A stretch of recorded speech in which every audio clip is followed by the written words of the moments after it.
አርቲስት ነጻነት ወርቅነህ ቤተሰቦች ለኢትዮጵያ ሕዝብ አስቸኳይ የተባለ ማስጠንቀቂያ በአሁኑ ሰዓትም ተላልፏል። የነጻነት ወርቅነህ ገንዘብ ያለባችሁ ስለ ህሊናችሁ ብላችሁ ገንዘቡን ለቤተሰቡ አስረክቡ። እስቲ እነዚህን ጉደኞች እንመልከታቸው።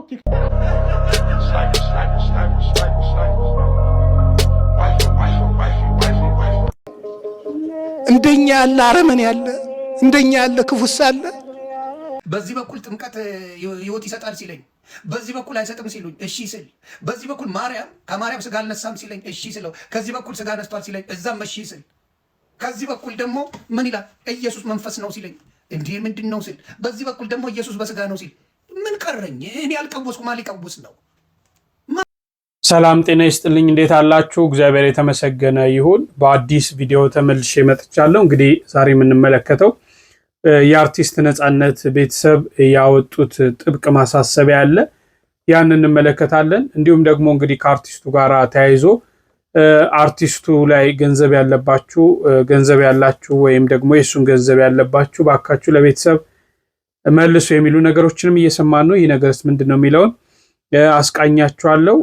ሌላው የምንመለከተው እንግዲህ ከቤተክርስቲያናችን ስርዓተ ተክሊል የደረሰበት ደረጃ እጅግ አሳዛኝ ደረጃ እየደረሰ ነውና ይህን አስቃኛችኋለሁ። ሌሎች ነገሮች እናያለን። ዮኒ ማኛም 8 ወር ያህል ቀወስኩኝ ይላልና ምንድነው የቀወሰው የሚለውን አስቃኛችኋለሁ። እስከ ፍጻሜው አብራችሁን ቆዩ። ለብዙዎች እንዲደርስ ሼር አድርጉት። ላይክ ማድረጋችሁን እንዳትረሱ። ላይኩም 1000 ይግባ። ከሁሉ በፊት እንግዲህ እስቲ በዚህ ስንጀምር ብፁዕ ወቅዱስ አቡነ ማትያስ ቀዳማዊ ፓትርያርክ እንግዲህ ዛሬ 84ኛ ዓመት የልደት በዓላቸው ነው። እንግዲህ ብፁዕ ወቅዱስ አቡነ ማትያስ የኢትዮጵያ ኦርቶዶክስ ተዋሕዶ ቤተክርስቲያን ፓትርያርክ ቤተክርስቲያኒቷን በርዕሰ መንበርነት የሚመሩ የቅዱስ ሲኖዶስ ዋና ሰብሳቢ ናቸው። ብፁዕ ወቅዱስ አባታችን የሁላችን አባት ናቸው። እንግዲህ ሰሞኑን ትንሽ የጤና እክል እንደገጠማቸው ሰምተን አሁን በጥሩ የጤንነት ሁኔታ ላይ ይገኛሉ። ዛሬ ደግሞ ልደታቸው 84ኛ ዓመት የልደት በዓላቸው ነውና ሁላችሁም ብፁዕ ቅዱስ አቡነ ማትያስን እንኳን ለዚህ ቀን አደረሰዎት ቅድስት ቡራኬው ትድረሰን እያላችሁ በኮሜንት ሴክሽን ላይ መጻፋችሁ እንዳትረሱ። የብፁዕ ቅዱስ አቡነ ማትያስ በረከታቸው ለሁላችን ይድረሰን። እንግዲህ ሁሉም ኢትዮጵያውያን በእጅጉ የሚወዳቸው ሰዎች ባጣን ሰዓት አጽናኝ አባት ሆነው እያጽናኑን ያሉ ታላቅ የቤተክርስቲያን አባት ናቸው። ቤተክርስቲያን ቅዱስ ብላ ከምትጠራቸው አንዱ ናቸውና ብፁዕ ወቅዱስ አቡነ ማትያስ በረከታቸው ይድረሰን። ከዚህ በላይ ደግሞ እግዚአብሔር አምላክ በጤና በእድሜ ያቆይቶ ቅድስት ቤተክርስቲያንን እንዲያገለግሉ እሱ አምላክ ይፍቀድልን ለማለት ወዳለሁ። ሁላችሁም የቅዱስ አባታችን ቡራኬያቸው ይድረሰን። መልካም ምኞታችሁን ተመኙላቸው። እሺ እስቲ ይህንን የሥርዓተ ተክሊሉ የደረሰበትን ሁኔታ እንመልከት። እስቲ እነዚህን ጉደኞች እንመልከታቸው። ቲክቶክ አሰራሩ ተቀይሯል። በተቻላችሁ መጠን ሙሉ ተመልከቱ። ብችሉ ለ20 ሰው ሼር አድርጉልኝ። አንድ ሰው ለ20 ሰው ተመልከታችሁ መልሳለሁ።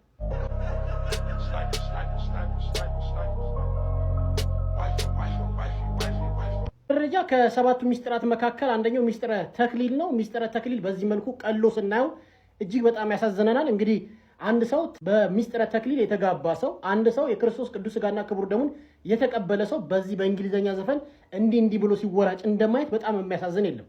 የነዚህ ሰዎች ትልቁ ችግራቸው የመጀመሪያው ንስሐ አባት የላቸው። ንስሐ አባት የሚመራቸው እንደዚህ አድርጉ እንደዚህ አድርጉ የሚላቸው ምንም ንስሐ አባት የላቸውም። ሲቀጥል ደግሞ ሚስጥረ ተክሊል ትልቁ መስፈርት ድንግልና ብቻ ይመስላችኋል። ግን አንደኛው ትልቁ መስፈርት ከድንግልና በፊት መማር፣ ማወቅ፣ መጽሐፍ ቅዱስን መረዳት። መጽሐፍ ቅዱስ በአንደኛ ቆሮንቶስ ምዕራፍ 11 ከቁጥር 26 ላይ ሳይገባው የጌታን ሥጋና ደም የበላ ጌታ ቅዱስ ሥጋና ክቡር ደግሞ ዕዳ አለበት ይላል። ማን ነው የሚናገር? ሐዋርያው ቅዱስ ጳውሎስ ነው። እንደዚሁ መጽሐፍ ቅዱስ ይናገራል።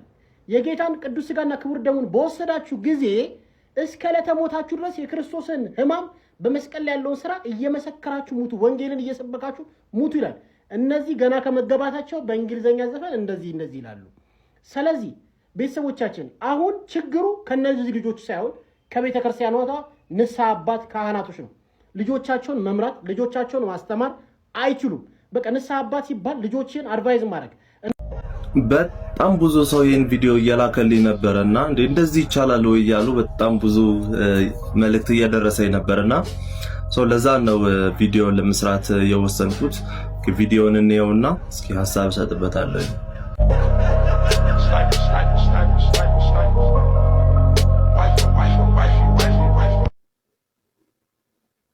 እሺ እንግዲህ በመጀመሪያ መልካም ጋብቻ የአብርሃምና የሳራ ያደርግላችሁ። ጋብቻችሁ የተባረከ የተቀደሰ ይሁን። ፍሬያችሁም ደግሞ ያማረ የተዋበ ይሁንላችሁ። እንግዲህ ለቀጣይ አስተካክሉ እንዳንላችሁ ኦልሬዲ አንዴ ተፈጽሟል፣ ማስተካከል አይቻልም።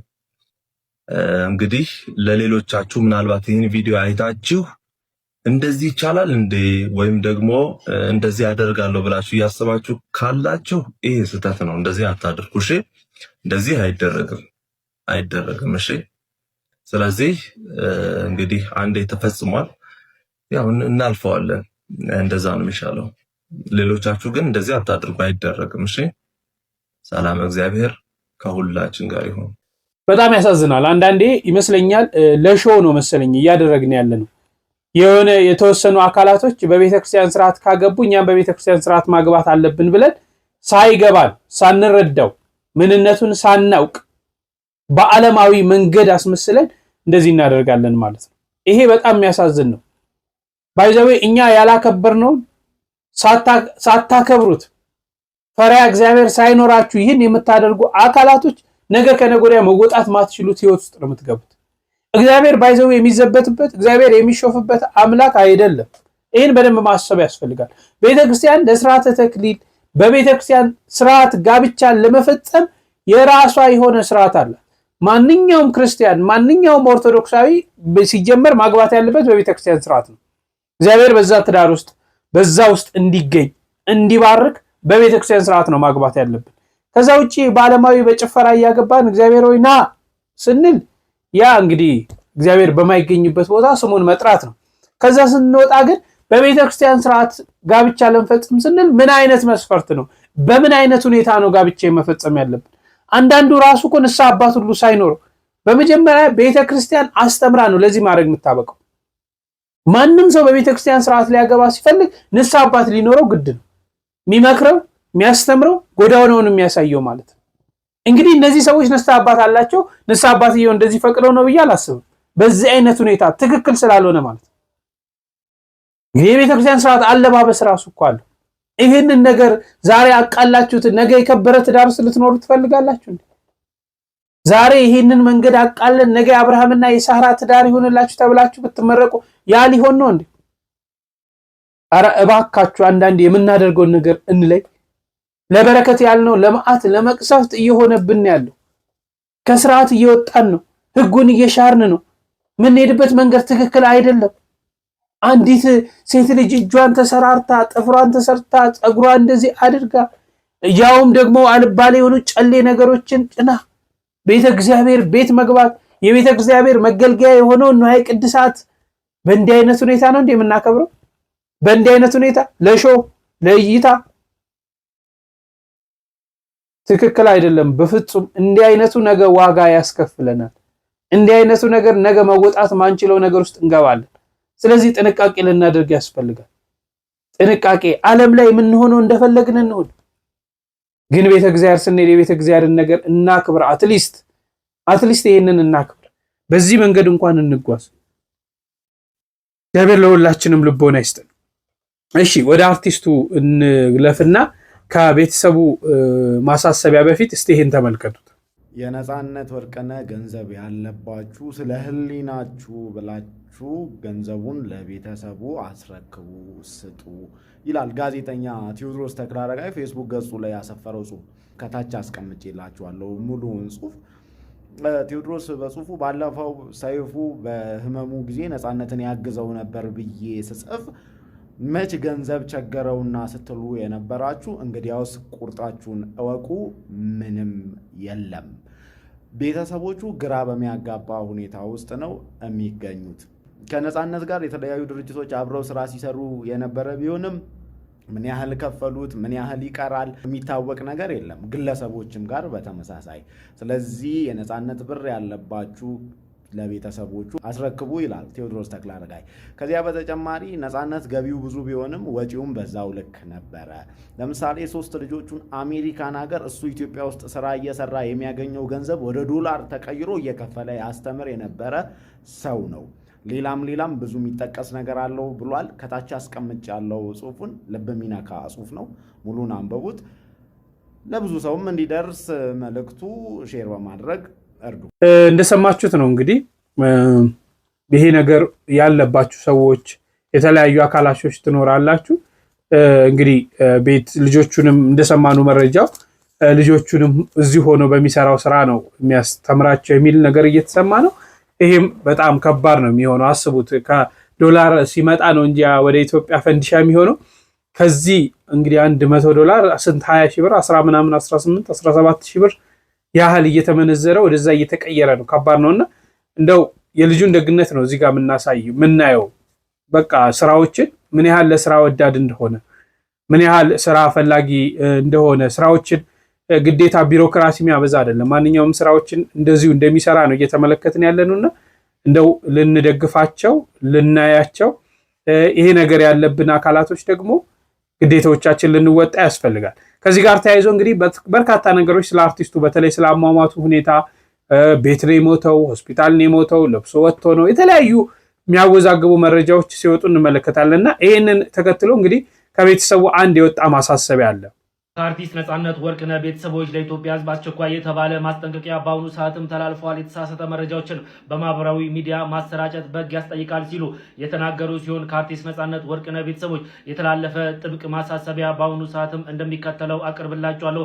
በቅድሚያ በአርቲስት ነጻነት ወርቅነህ ድንገተኛ ህልፈት ከጎናችን ለነበራችሁ ሁሉ ምስጋናችን ይድረሳችሁ። ቤተሰቡ ወደ መጡበት ከመመለሳቸው በፊት የሚከተለውን ህጋዊ ውክልና ሰጥተናል ሲሉ ይፋ ያደረጉ ሲሆን ህጋዊ ተወካይ ማንኛውም የስራ ጉዳዮች እንዲከታተልና መረጃ እንዲሰጥ አቶ አስናቀ ንጉሴን ወክለናል ያሉ ሲሆን ማሳሰቢያ የአርቲስቱን ወይም የቤተሰቡን ስም የሚያጠፋና የተሳሳተ መረጃዎችን በማህበራዊ ሚዲያ ማሰራጨት በሕግ ያስጠይቃል። ትክክለኛ መረጃ ከህጋዊ ተወካይ ብቻ እንዲቀበሉ እንጠይቃለን ሲሉ ይፋ ያደረጉ ሲሆን ለማንኛውም መረጃ የአቶ አስናቀ ንጉሴን ስልክንም አስቀምጬላችኋል። ማህበራዊ ሚዲያ ላይ የምትሰሩ ግለሰቦችም ይህንን ጥንቃቄ እያደረጋችሁ ለቤተሰቦች እንዲሁም ደግሞ ለልጆች እዚህ አጋጣሚ ጥንቃቄ አድርጉ ለማለት እፈልጋለሁ። ለፈጣንና ጥሩ ማሳሰቢያ ነው በእውነት መረጃዎች ከአንድ ቦታ ብቻ እንዲወጡና የተለያየ ማንም ሰው በራሱ መላምት በራሱ ያላየውን ነገር መረጃዎችን ማውጣትና የተለያዩ ነገሮችን ማድረግ የለበትም። ምክንያቱም ከፍተኛ ውዝግብ ያስነው በቤተሰብ ውስጥ ራሱ ሌላ ታሪክ ያመጣል። እንግዲህ ግማሹ ቤት ነው ያረፈው ሲል፣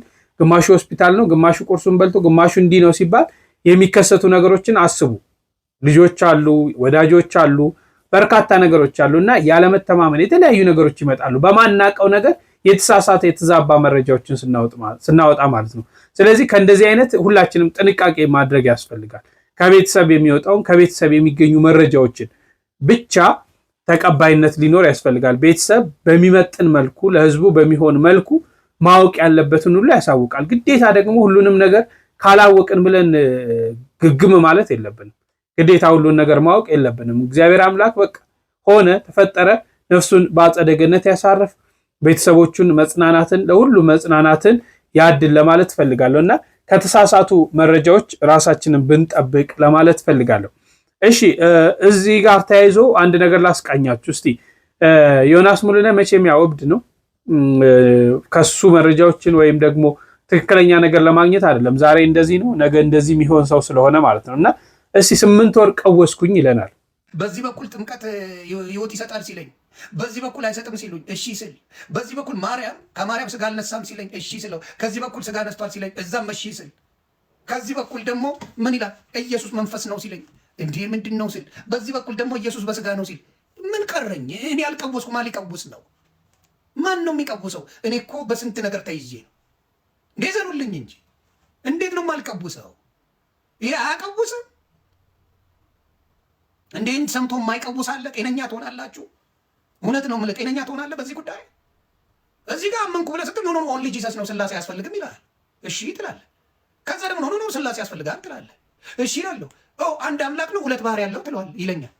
አንድ አምላክ ነው ሁለት ባህሪ ያለው። እሺ ትላለህ። ኖ አንድ አምላክ ነው አንድ ባህሪ ያለው ይለኛል። እሱንም እሺ እላለሁ። ፀጉሬ ያለመነቃቀሉም ተመስገን ጌታ ተመስገን። ፀጉሬም ብዙ አልተነቀለም። እኔ ነቅዬ ነበር እንጂ ፀጉሬ አልተነቀለም። ነቅዬ ነበር። ጌታ ኢየሱስ ምስክሬ አስነቅለውኝ ነበር። ይሄንን አዳምጬ ሳልጨርስ እዚህ ጋር የሚሰብከው ሌላ ነው።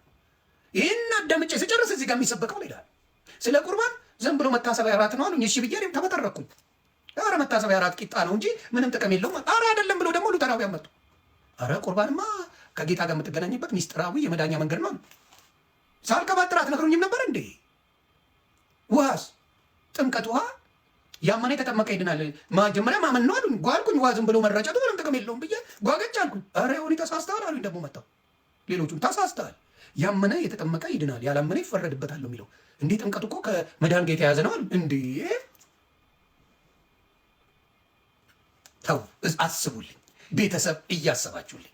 እኔ ወንድማችሁ እንደዚህ ባልቀውስ 8 ወር የቀወስኩትን መቼም ቀውሼ አላውቅም። እውነቱን ነው የምነግራችሁ። 8 ወር የቀወስኩትን እኔ በህይወቴ ቀውሼ አላውቅም። ጌታ አያችሁ። ግን በፕሮቴስታንት ቤት መኖር የተወሳሰበ ህይወት 100 አይነት አስተምሮ፣ በስርዓተ ጥምቀት ዙሪያ እንኳን ስንት አይነት አስተምሮ እንዳለ፣ በስርዓተ ቁርባን ስንት አይነት፣ በሚስጥረ ቁርባን ስንት አይነት አስተምሮች እንዳሉና በእንደዚህ አይነት በተወሳሰበ አንዱ ከዚህ ሲሆን ኧረ ይሄ ልክ ነው ይላል፣ አንዱ ከዚህ ሲሆን ኧረ ይሄ ልክ ነው ይላል፣ አንዱ ከዛ ሲሆን ኧረ ይሄ ልክ፣ በቃ ከፍተኛ የተለያዩ ስብስብ ያሉ ነገሮች ናቸው የሚወጡትና ባትቀውስ ነበር የሚገርመኝ። የቤተ ክርስቲያናችን አስተምሮስ ግን እንዲህ አይነት የለም። ታሪክን ተመልከቱ፣ ወደኋላ ሂዱ፣ ከ100 200 300 ዓመት ዛሬ ያለውን ይኸው ተመሳሳይ የሆነች ቤተክርስቲያን፣ ተመሳሳይ የሆነች አስተምሮ፣ ተመሳሳይ የሆነ አምልኮ ነው፣ ተመሳሳይ የሆነ ስርዓት፣ አነሰ በዛ ይጨመር ይቀነስ ማትባል ቤተክርስቲያን ያለችው። እሺ እነዚህን ትምህርቶች እንስማና እንጨርሳለን። የእግዚአብሔር ትዕግስቱ ባያልቅ ነው። እንደኛ ያለ አረመኔ ያለ፣ እንደኛ ያለ ክፉስ አለ። መጨካከናችን ልክ አልፏል። የድሃ ልጅ እንደ ዶሮ የሚታነቀው ለምንድን ነው? በገንዘብ ፍቅር ነው። እግዚአብሔር ያሳያችሁ፣ ክርስቶስ ያመልክታችሁ።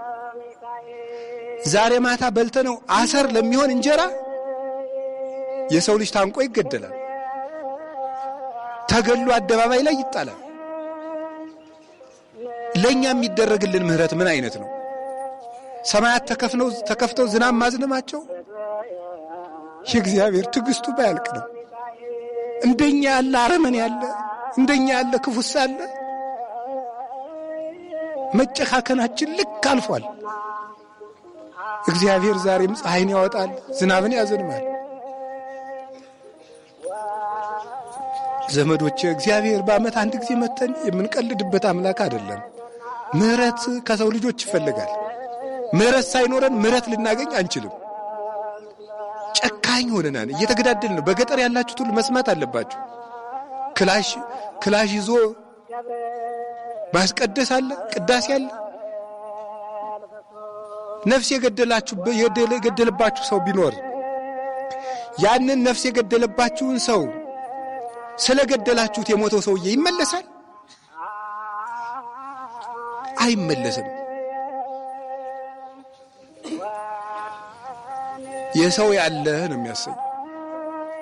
አምላክ የሞተለት ሰው ተናቀ። ለአንድ ሰው እኮ በግ አይደለም የታረደው፣ ክርስቶስ ነው የታረደለት። ታውቃላችሁ? ሰው ክቡር ነው። ለሰው አምላክ ሞቷል።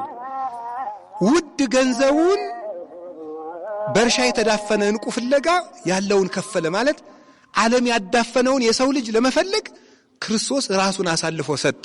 በጨለመብኝ ጊዜ ገንዘብ፣ ጤና፣ ዘመድ በከዳችሁ ጊዜ የምትይዙት እየለቀቀ እያመለጣችሁ የሰበሰባችሁ እየተበተነ ጤንነታችሁ ጎሎ ገንዘብ ከርቷችሁ ዘመድ ከርቷችሁ ቀኑ ጨለማ ሜዳው ገደል በሆነባችሁ ጊዜ በጨለማው ሰዓት በር ያንኳኳል። እግዚአብሔር ይክበር ይመስገን። የንጉሱ ልጆች ነን። የጌቶቹ ጌታ የነገስታቱ ንጉስ እግዚአብሔር አባታችን ነው። በሐዲስ ኪዳን የሐዲስ ኪዳን ሰው የሚያሰኘው ይሄ መተኪያ የሌለን ሁለት ነገሮች ነው። አንድ እግዚአብሔር ነው፣ ሁለተኛ ድንግል ማርያም። ሁለቱ አይተኩም። እግዚአብሔር ሁለተኛ ስለማይወለድ ሁለተኛ እናት የለው። ጻድቃን ይተካካሉ፣ ቅዱሳን ይተካካሉ።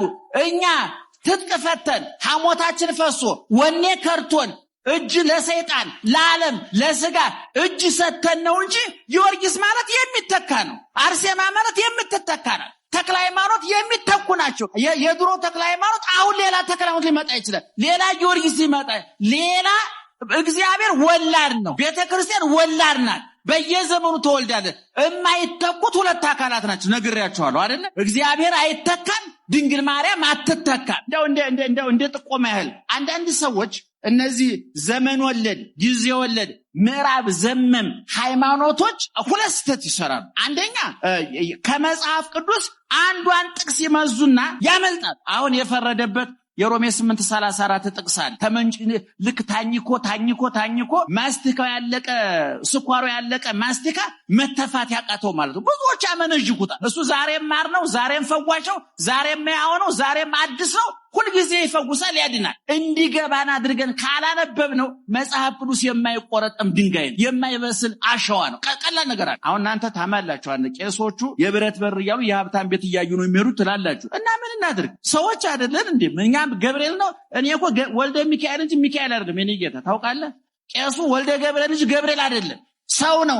አንተ በርን ከከፈትከው ቄሱን ስትጠብቅ ክርስቶስ ራሱ ቤት ሊመጣ ይችላል። በርን ክፈተው፣ ልብን ክፈተው። ከአብርሃምና ከኛ እኛ ነበርን የምንበልጠው። ምን ያህል እንደተዋረድን የምታውቁት እኮ በሐዲስ ኪዳን ስጋውን በልተን ደሙን ጠጥተን ልጅነት አግኝተን ስንሞሸር የተክሊል ዕለት ምንድነው የምንለው? ጋብቻቸውን የአብርሃምና የሳራ ያድርግላችሁ። ይሄ ትልቅ ውርደት ነው ቢገባን ማለት ነው። እኛ ተንኮታኩተን ወርቀን ነው። እነሱ ግን በጨለማ ውስጥ የሚያበሩ አይና ከዋክብት ስለሆኑ አብርሃምን ዘመን ሊያስረጀው አልቻለም። የሚገርማቸው ሰው ደግሞ ገራጅ የለው፣ ስፔር ፓርት እንደ መኪና መለዋወጫ የለው። አረ አንቺ 40 ዓመቴ ነው ስትይ አረ ታይ 60 ነው ይላል። እዚህ ጋር የፈውነታችን እድሜ ያጋልጣል ማለት ነው። ዘመን እግዚአብሔር ግን በግልባጩ ዘመን በበዛ ጊዜ በገዛ ቁጥር በበዛ እያደር የሚጣፍጥ ነው። አስተርእዮ ማርያም ዛሬ እመቤታችን ቅድስት ድንግል ማርያም ያረፈችበት ቀን ነው። እንጀራ ተሸክማ እንጀራ የራባት የሕይወት ውሃ ተሸክማ ውሃ የጠማት እኔ ሕይወት ውሃ ነኝ፣ ከሰማይ የወረደ እንጀራ ነኝ። 5 እንጀራ 2 ዓሣ ባርኮ 5000 ሰው ኋላ የሚያጠግበውን ክርስቶስን አዝላ የሕይወት እንጀራ አዝላ ሲርባት የሕይወት ውሃ ተሸክማ ሲጠማት አንድ ቀን አላጉረመረመችም፣ አላማረረችም። የታገሱትን ብፁዓን እንላቸዋለን አለ። መከራውን የታገሱትን ልብላ ልጠጣ የሚል ስሜታቸውን በጾም የረሸኑ ላመንዝር ልቅበጥ የሚል አካላቸውን በቅድስና የረሸኑ የድንግል ማርያም ድንግልና ሁለንተናዊ ይባላል። ሁለንተናዊ ድንግልና ያላት እመቤታችን ብቻ ናት ከፍጡራን። ሁለንተናዊ ድንግል ከውስጥም ከውጭም፣ በስጋሽም ድንግል ነሽ፣ በሐሳብሽስ ድንግል ነሽ እንላታለን። የውስጥም የውጭም ሁለንተናዊ ድንግልና የተሰጣት እመቤታችን ናት። እመቤታችንን ብናነግስ፣ ጻድቃንን ብናነግስ፣ መላእክትን ብናነግስ የንግሱ ሁሉ ባለቤት የምስጋና ሁሉ ባለቤት ማን ነው? እግዚአብሔር። ያ ሕፃናትን የሚፈጥር እግዚአብሔር አዳምን ካፈር የፈጠረ ሔዋንን ከአንዲት አጥንት የፈጠረ አቤልን ቃየልን ከእናት ከአባት እንዲገኙ ያደረገ እግዚአብሔር ከተፈጥሮ ቁጥጥር ውጭ የነበረ እግዚአብሔር አሁን ለኛ ሲል ከተፈጥሮ ሕግ በታች ሆነ ማለት ተጸነሰ ማለት። ስለዚህ አስተርእዮ ጌታ የተገለጠበት ነው አይደለም? ለዚህ መገለጥ ደግሞ እሺ በእጄ ይሁን ብላ ጊዜዋን አካሏን አሳልፋ የሰጠች በቅታ ተዘጋጅታ ተመርጣ የተገኘች ማናት? እመቤታችን ናት። እኛ መናፍቃን እንዳይናገሩ ማድረግ አንችልም። ምላሳቸው ተፈቶ ይብህም አፍ ወተታሰር ልሳን አፍ የሚዘጋበት አንደበት የሚታሰርበት ዘመን ይመጣል። ለለፈለፉት ለቀባጠሩት ዋጋቸውን የሚቀበሉበት ዘመን ይመጣል። ያ እስኪመጣ ድረስ ግን እናንተ ተረጋግታችሁ ሰክናችሁ ልትገኙ ይገባል።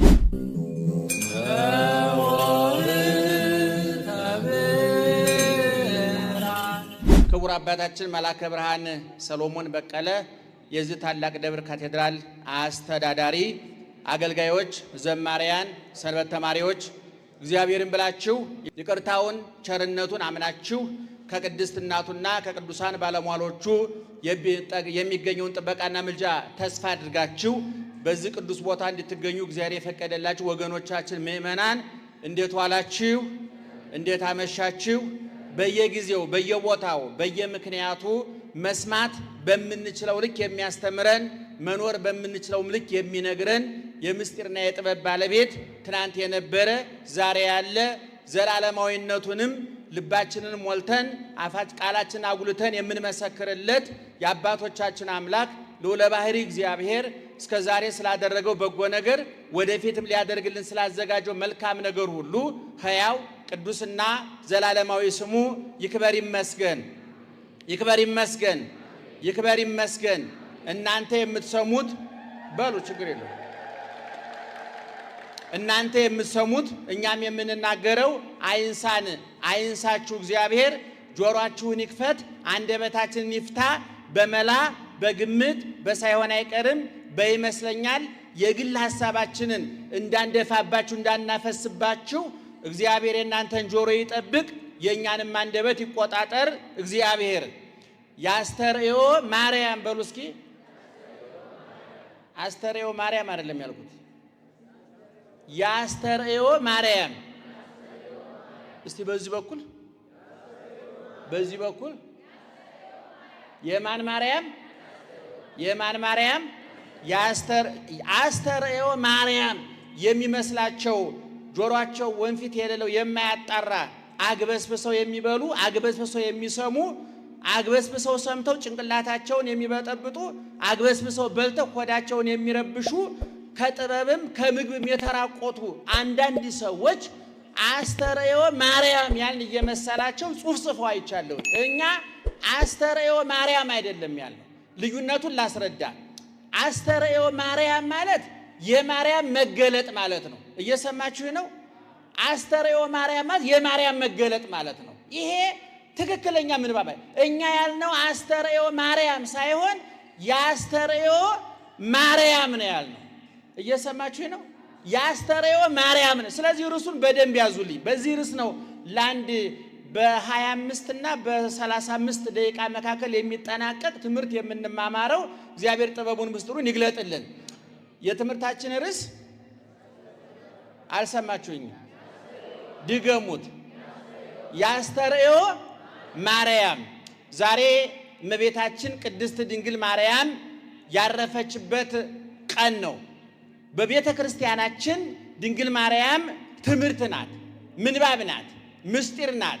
ተነግሮ ተነግሮ አያልቅም ጉዳዩዋ። ቃለ ሕይወት ያሰማልን ይባላል። ቃለ ሕይወት ያሰማልን ስንል ምን ማለታችን ነው? ቃለ ሕይወት ያሰማልን ማለት ቀጥተኛ ትርጉሙ የሕይወት ቃልን ያሰማልን ነው። የሚባለው ያ የሕይወት ቃል ምንድን ነው ሲባል ክርስቶስ ሲመጣ እንግዲህ በመንግስቱ ሲመጣ ሁለት ቃሎች አሉ እኛ የምንሰማቸው እንደየስራችን የምንሰማቸው ንዑና ሁሩ የሚሉ። ንዑ ኑ ነው፣ ሁሩ ደግሞ ሂዱ ነው። እና ሁሩ የሚባሉት ያው መልካም ስራ የሌላቸውና ሃይማኖት የሌላቸው ሰዎች ሁሩ እምኔ ርጉማን፣ እናንተ ርጉማን ካጠገቤ ወግዱ፣ በግራ የሚቆሙት ኃጥአንን ይህን ቃል ይሰማሉ። ጻድቃን ደግሞ በስሙ ያመኑና ያው መልካም ስራ የሰሩ ሰዎች ደግሞ ከፀሐይ 7 እጅ አብርተው በቀኝ ይቆማሉ። እና ምን ይባላሉ? ክርስቶስ ምን ይላቸዋል? ንዑ ሀቤ ቡሩካኑ ለአቡዬ ትረሱ መንግስተ ሰማያት፣ እናንተ የአባቴ ቡሩካን መንግስተ ሰማያትን ተወርሱ ዘንድ ኑ ወደ እኔ ይባላሉ። ያቺ የሕይወት ቃል የምትባለው ኑ የአባቴ ቡሩካን ኑ። ይሄ ነው የሕይወት ዓለም ያቺ የተዘጋጅላችሁን መንግስተ ሰማያትን ተወርሱ ዘንድ ኑ የምትለው ቃል ያቺ የሕይወት ቃል ትባላለች። እና ልክ ለምሳሌ አንድ ወንጌልን አስተምሮ የወረደ ሰው ቃለ ሕይወት ያሰማልን ሲባል ያችን ኑ የምትለዋ ቃል ያችን ያሰማልን ማለት ነው። ስለዚህ ተስፋ የምናደርጋትን መንግስተ ሰማያትን ያወርስልን ይባላል። ተቀጥሎ አይደለ? መንግስተ ሰማያት ያወርስልን፣ ቃለ ሕይወት ያሰማልን፣ ተስፋ የምናደርጋትን መንግስተ ሰማያትን ያወርስልን ይላሉ። ሙሉ ማለት የሚፈልጉ ዋናው ያው ጥሩ ነው። ያው መንግስተ ሰማያትን ያዋርስልን ዋናው ያው ቃለ ሕይወት ያሰማልን ነው። ከዚያም በኋላ መንግስተ ሰማያትን ያዋርስልን ችግር የለውም ይባልም። ያው ዋናው ግን ያው ቃለ ሕይወትን ከሰማህ ያው መንግስተ ሰማያትን መውረስን ግድ ነው። ያችን ነው የምትለዋን ቃል ከሰማህ ማለት ነው። ለመምህሮቻችን እግዚአብሔር አምላክ ቃለ ሕይወትን ያሰማልን። እንግዲህ ሰምታችኋል። ቃለ ሕይወትን ያሰማልን ማለት ምን ማለት እንደሆነና ሁላችንንም እግዚአብሔር አምላክ የሕይወት ቃልን ያሰማል። ሂዱ ሳይሆን ኑ እናንተ የአባቴ ብሩካኖች ኑ ለማለት ያብቃል። በንስሐ ሕይወት ተመላልሰን ስጋውን በልተን ደሙን ጠጥተን ደግሞ የመንግስቱ ወራሾች ለመሆን ሁላችንም ያብቃል። እንግዲህ በዚህ ምድር ስንኖር የተለያዩ ውጣ ውረዶች አሉ። በዚህ ውስጥ ግን የንስሐ ህይወትን መለማመድ ያስፈልጋል። ሁላችንም በንስሐ ህይወት ልንመላለስ ያስፈልጋል። የክርስቶስን ስጋና ደም ልንቀበል ያስፈልጋል። አለበለዚያ ከንቶች እንደሆነን ማሰብ ያስፈልጋል ብዬ አስባለሁ። ሁላችሁም በዚህ መንገድ ተመላልሰን የምንናፍቃትን መንግስቱን ለመውረስ ያብቃን።